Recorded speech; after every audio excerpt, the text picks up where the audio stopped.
A seguir,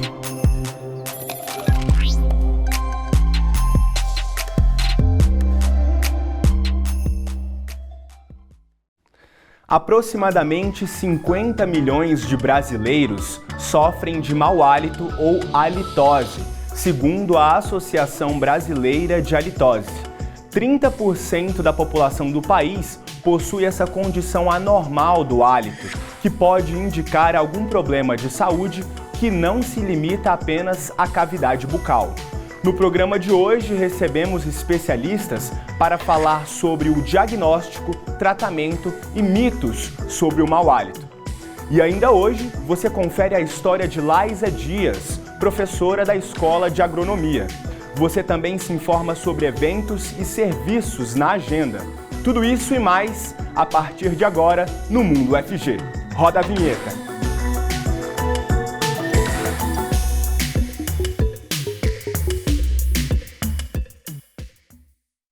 Seja bem-vinda, bem-vindo ao Mundo UFG. Um olá especial para os nossos ouvintes que nos acompanham pelas ondas da Rádio Universitária 870M. Eu sou Gustavo Soares, um jovem adulto de pele clara, tenho cabelos castanhos curtos, uso barba e bigode. Na minha companhia, fazendo a interpretação para Libras, está Diogo Marques, integrante do Labitave. Ele se identifica como um homem de pele parda, tem cabelos e olhos castanhos e não usa barba. A você que nos acompanha, eu te convido a interagir conosco pelas redes sociais. Mande a sua pergunta pelos comentários das transmissões do YouTube, Facebook e Twitter. Nós estamos ao vivo. Aproveita e segue a gente nas redes sociais. Somos TV UFG no Instagram, no Facebook, no YouTube e também no Twitter. Você também pode baixar o nosso aplicativo apontando a câmera do seu celular para o QR Code que aparece aqui na tela. Quer mandar uma sugestão de pauta para a equipe da TV UFG? Anota o nosso WhatsApp. É 629-9181-1406. Mais uma vez, 629-9181-1406. E para falar de maneira explicativa sobre tudo que envolve o mau hálito, a halitose, vamos às convidadas. Nós recebemos Rejane Faria Ribeiro Rota, fundadora do Centro Goiano de Doenças da Boca, da Faculdade de Odontologia da UFG e professora da mesma unidade. Rejane se identifica como uma mulher de pele clara, tem cabelos castanhos curtos e usa óculos. Seja muito bem-vinda, professora Rejane. Como vai? Tudo bem? Muito obrigada, Gustavo. Um prazer estar de novo. Tudo bem? Uma oportunidade imprescindível de esclarecimento sobre cuidado da saúde bucal, da saúde geral, obviamente. Com certeza, a gente que agradece.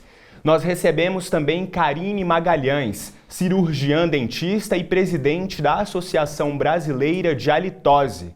Karine se identifica como uma mulher de pele clara e tem cabelos compridos, castanhos claros. Seja muito bem-vinda, Karine. Como vai? Tudo bem? Karine, o seu áudio está mutado. Acontece sempre. Desculpa. Boa tarde, Gustavo, ouvintes, telespectadores, minha colega Rejane, todos vocês que são aí da equipe da TV UFG. Maravilha! Bom, para iniciar a nossa conversa sobre mau hálito e halitose, professora Rejane, o que seria a halitose? A halitose, ela se enquadra como doença? Então, Gustavo, esse é um equívoco frequente, né? O entendimento de que o mau hálito ou o odor do ar expirado seria uma doença. Na verdade, é um sinal de que alguma parte por onde o ar expirado, que sai dos pulmões, pela trajetória que ele passa, pode ter alguma alteração, que pode ser fisiológica ou patológica, e que traz uma sensibilização das células olfatórias de quem percebe o cheiro. Quem tem a halitose, né, o mau hálito, ou as pessoas que o cercam. Então, não é uma doença, é um sinal, um sintoma que precisa ser investigado. Uhum. E, Karine, como que se faz o diagnóstico da halitose?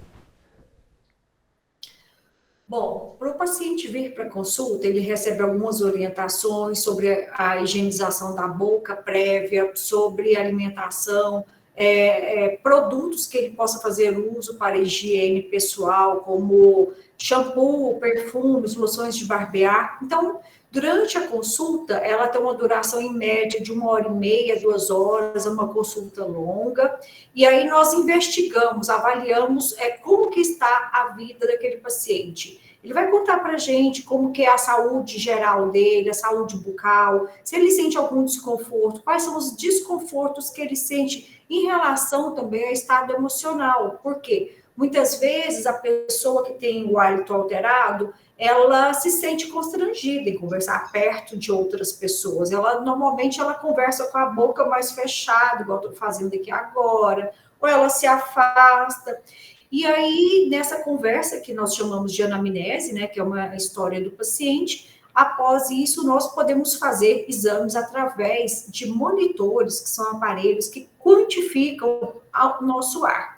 Então, hoje nós temos 2 principais equipamentos. Ele separa os 3 principais gases da litose e o outro, ele pega os gases juntos. Então, aí nós temos uma medida. Também temos uma outra avaliação, que é a avaliação organoléptica, ou seja, ela é pelo nosso olfato. E o nosso olfato qualifica como que está aquele ar. Também temos como muita importância a avaliação física, ou seja, eu vou ver como que estão os tecidos moles da boca, a bochecha, os lábios, céu da boca, a língua, a garganta, os dentes, gengiva, o osso. E também, não menos importante, na verdade, até muito mais importante, eu diria para vocês que é isso aqui, ó, esses 2 tubinhos, ou seja, conhecermos como está o processo de salivação daquele paciente. Então, a gente avalia a saliva do paciente em repouso, quando ele não mastiga, e a saliva de quando ele mastiga. Aí sim, nós temos um diagnóstico preciso para propor o melhor plano de tratamento. Interessante. E, professora Rejane, como que a halitose se desenvolve no organismo, assim, na prática? Bom, a halitose, ela pode ser de causa, na verdade, ela é multifatorial. De maneira simplificada, a halitose pode ser de causa local ou de causas sistêmicas. Desses 30% a 40% da população que tem alguma alteração do hálito, 90% aproximadamente, né, seria de causas locais. O que eu quero dizer de causas locais ou secundárias? Quando eu estou falando secundária, eu estou me referindo lá na origem do ar que sai dos pulmões, porque hálito significa ar expirado. Então, o ar sai lá dos pulmões quando a gente expira e vem passando pela trajetória da traqueia, da garganta, né, da orofaringe, até sair pela boca. Então, a alteração desse ar, do cheiro desse ar, na maioria das vezes acontece por alterações da boca, alterações patológicas como doença das gengivas, a má higiene bucal é um dos principais fatores, em particular, a saburra lingual, a falta da higiene da língua, né? Cáries, lesões, outras lesões dentárias ou dos tecidos de suporte do dente são as mais frequentes. Ainda de causa local, tem as infecções de garganta. As de causa sistêmica são aquelas que originam primariamente lá do ar que sai do pulmão, porque é no pulmão que tem as trocas gasosas que acontecem do sangue, né? Então, tudo que a gente ingere, todo o sangue que circula no nosso corpo, ele é limpo, vamos dizer, uma linguagem popular, no pulmão. Quando ele é limpo, aquele ar que sai, ele sai carregado, muitas vezes, de vários elementos que são depositados no sangue por doenças que estão acontecendo no intestino, a constipação intestinal, os problemas renais, os problemas do fígado.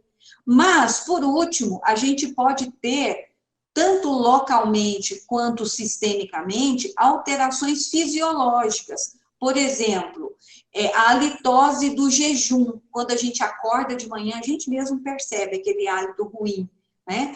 Que é porque a gente passou a noite dormindo, a saliva diminuiu, os músculos da boca, a língua, tudo paradinho, acumulou mais mucina, acumulou mais bactérias, e isso é eliminado rapidamente quando eu alimento e quando eu higienizo a língua. Por que quando eu alimento?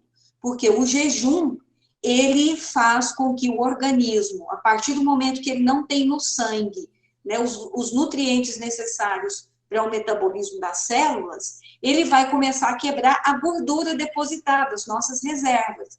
E a quebra da gordura gera elementos voláteis que alteram o cheiro do ar expirado. E aí você tem também a litose, né, do jejum, que é fisiológico, mas que pode ser patológico se for patológico não, ainda fisiológico, quando você ingere cebola, alho, alimentos que têm também os chamados odorivetores, né, que são aqueles elementos que são capazes de imprimir nas células olfatórias um cheiro perceptível. Então, em resumo, causas locais, as mais frequentes na boca, causas sistêmicas, fisiológicas ou patológicas em ambos os casos. Uhum. E Karine, quais são as consequências de um estado grave de halitose? Como a doutora Rejane bem falou aí, a halitose, ela normalmente é devido a algum problema local, ou seja, na boca, normalmente. O problema que eu vejo nem seria em relação à perda, por exemplo, assim, não a perda, mas, por exemplo, eu estou sentindo que meu hálito está ruim, meu marido, alguém que convive com você sente esse hálito alterado. O problema maior é por quê? Porque se está tendo a halitose, é porque, vamos supor, tem uma doença gengival, e se perder um dente, isso é uma consequência grave.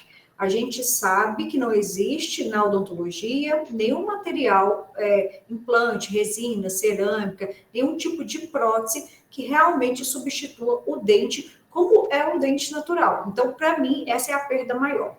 A outra perda, relacionada não à perda física, mas à perda sentimental, emocional, é que o quê? A gente tem dentro da halitose, a halitose clínica, que é quando realmente existe a presença desse mau cheiro, que é medido pelo avaliador, pelas pessoas do convívio, pelos equipamentos, pelo meu olfato, dos colegas que tratam a halitose.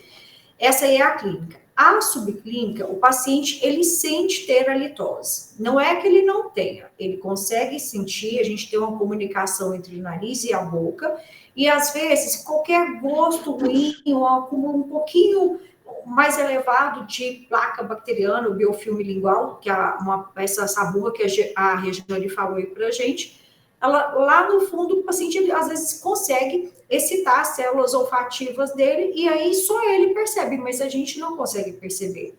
Então, isso aí leva muita gente ao desespero, a falar bobagens, do tipo, não preciso mais viver, eu não consigo mais me relacionar. Às vezes a pessoa se isola do convívio familiar, profissional. Então, assim, é um decréscimo muito grande na qualidade de vida de quem passa pela halitose subclínica e que muitas vezes ou fica subdiagnosticada, ou seja, que não recebe o diagnóstico correto, ou que às vezes não recebeu o tratamento.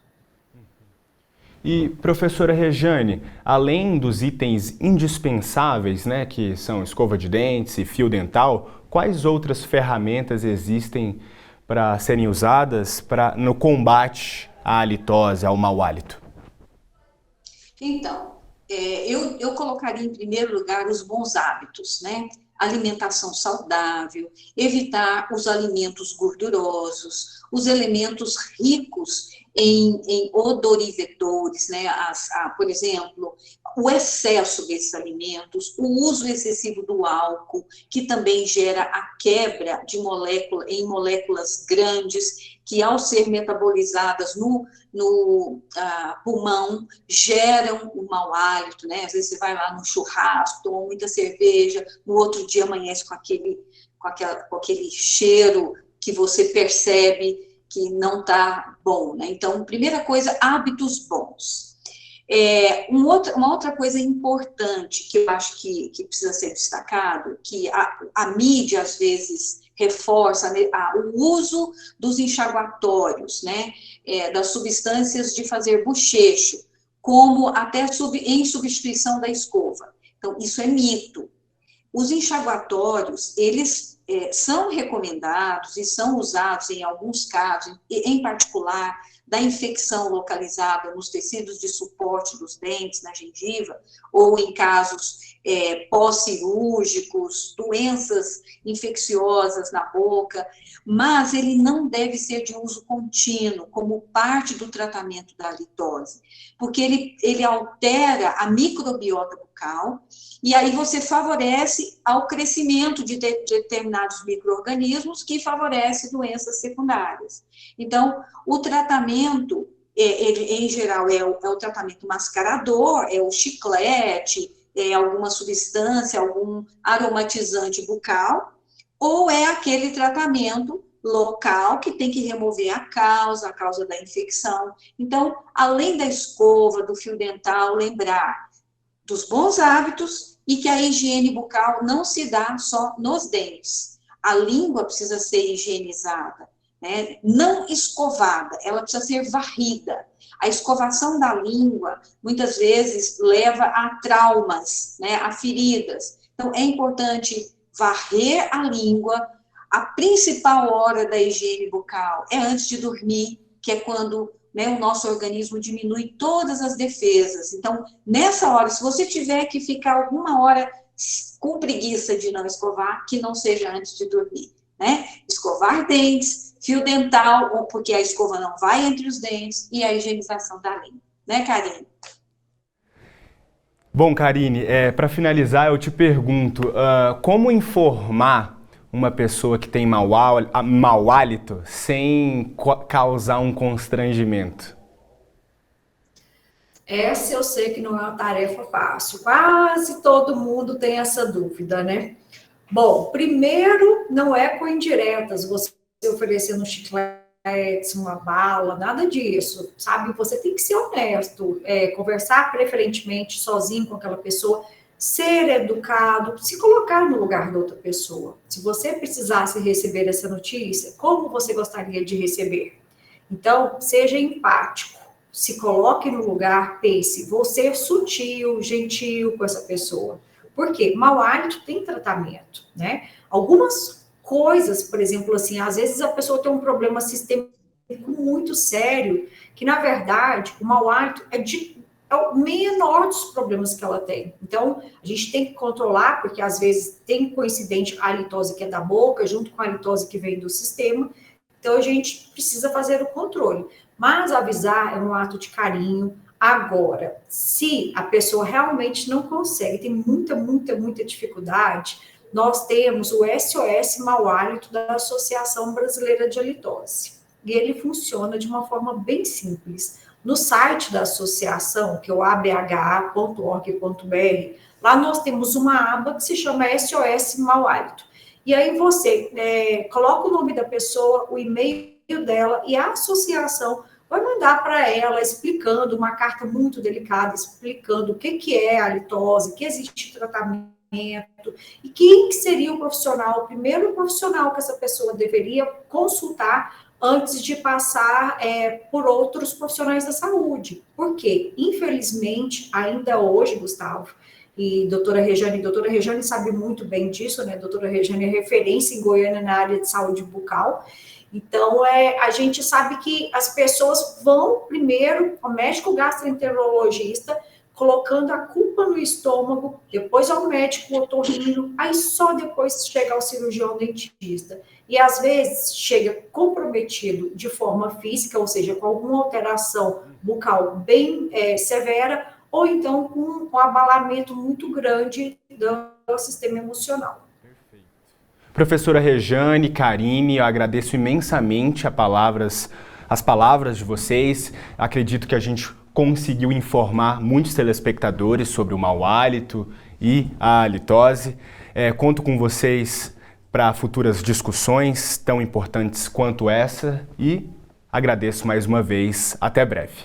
Agora a gente vai para um rápido intervalo e na volta vamos conhecer a história da professora Laisa Dias. É rapidinho, não sai daí.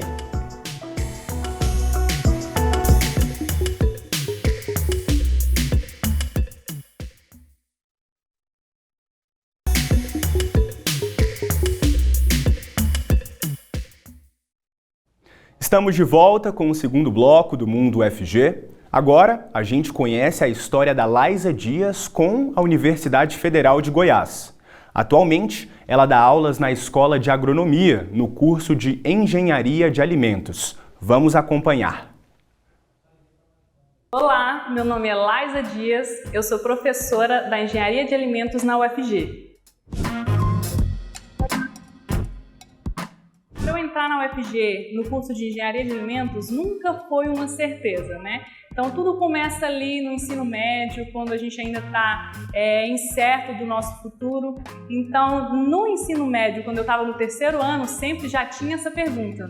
Vai querer fazer o quê, né, do futuro? Qual faculdade você gostaria de seguir? E até então no ensino médio eu tinha como uma idealização fazer administração.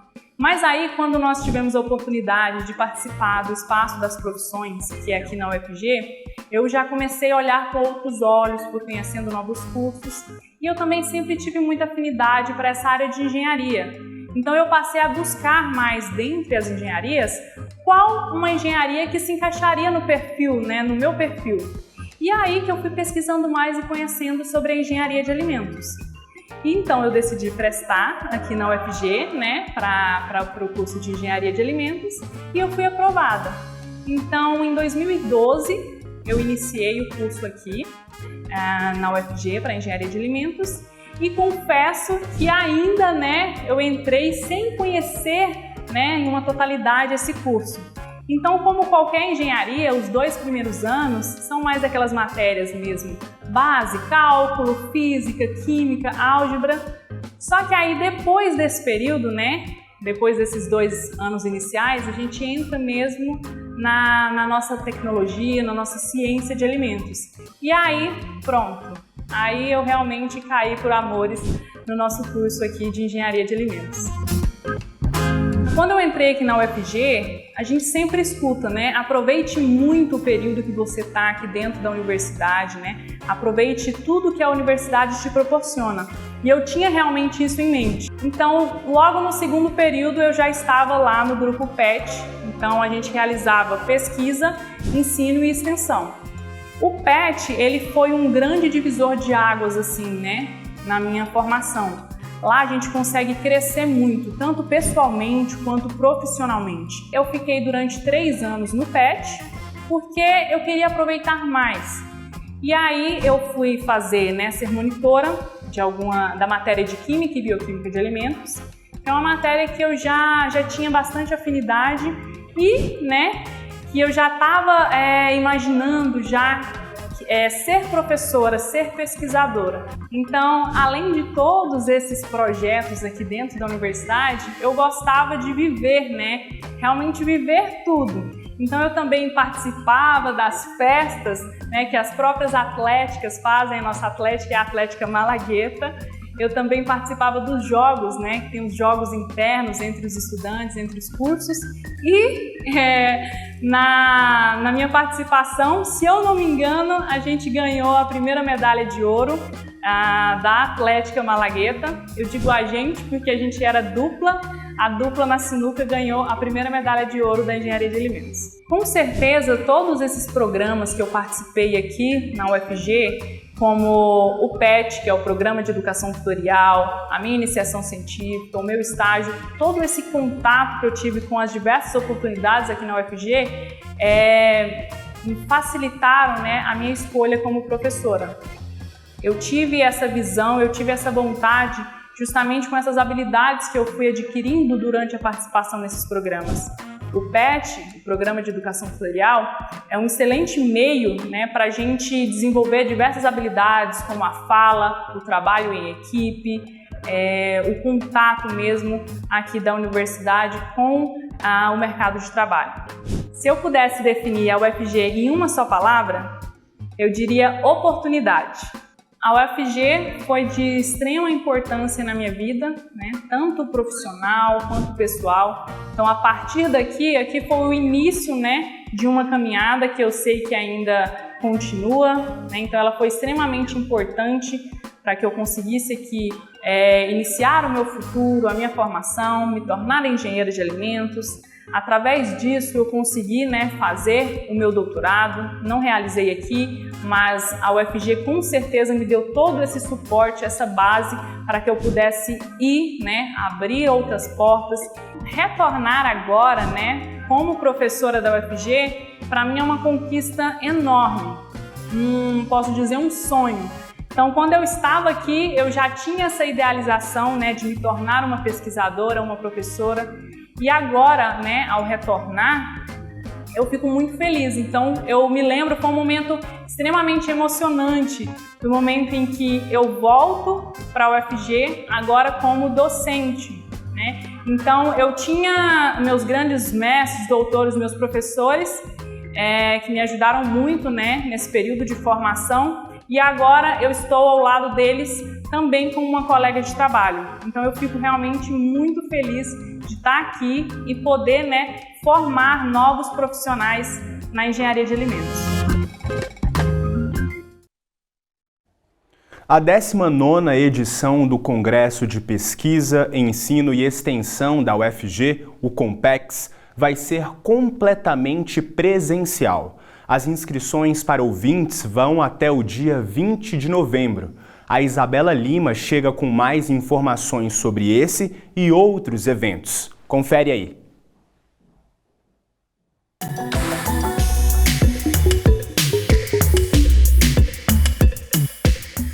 Olá, tudo bem? O meu nome é Isabela Lima e começa agora mais um Agenda UFG, onde você fica por dentro dos eventos e serviços da universidade. Eu sou uma jovem mulher branca, com os cabelos castanhos cacheados na altura dos meus ombros e estou em um corredor de um prédio do UFG que tem janelas de vidro dos dois lados. E aí, vamos conferir tudo o que está rolando aqui na UFG? E eu já começo a agenda de hoje falando sobre mais uma edição do programa Lattes, mas não morde. O episódio dessa semana traz como convidado Mauro Elias Mendonça, professor de Medicina da UFG. O programa vai ao ar esse sábado, dia 24, às 3 horas da tarde. E você pode acompanhar toda a conversa aqui mesmo pela TV UFG. E o maior evento acadêmico da UFG volta a ser totalmente presencial esse ano. O Congresso de Pesquisa, Ensino e Extensão, COMPEX, e o tema será o Bicentenário da Independência, 200 anos de ciência, tecnologia e inovação no Brasil. Para se inscrever como ouvinte, a data vai até o dia 20 de novembro. Para saber mais, acesse o site ufg.br. E a Faculdade de Direito está realizando uma mostra sobre política e direito, para divulgar trabalhos e pesquisas de alunos da faculdade. A mostra fica em exibição para visitação no saguão da Faculdade de Direito entre os meses de setembro e novembro deste ano. Além dos banners e trabalhos em exposição, também será exibido uma vez por semana um filme relacionado ao direito e à política na sala de vídeo da faculdade.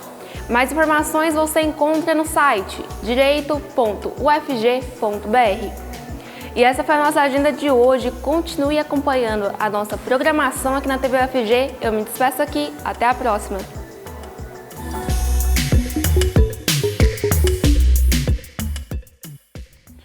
Você conhece o Núcleo Interdisciplinar de Estudos e Pesquisas em Direitos Humanos da UFG? Não? Vai conhecer agora! Quer saber mais sobre direitos humanos? Conheça o Núcleo Interdisciplinar de Estudos e Pesquisas em Direitos Humanos. Ele é vinculado à Pró-Reitoria de Pesquisa e Inovação e possui caráter didático-pedagógico, cultural e artístico.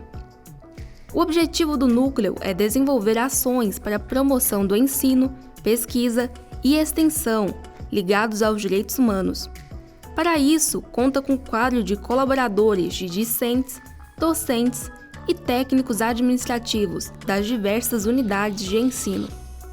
O NDH também oferece cursos de especialização, mestrado e doutorado, além de ações de extensão e publicações em parceria com diferentes setores da sociedade.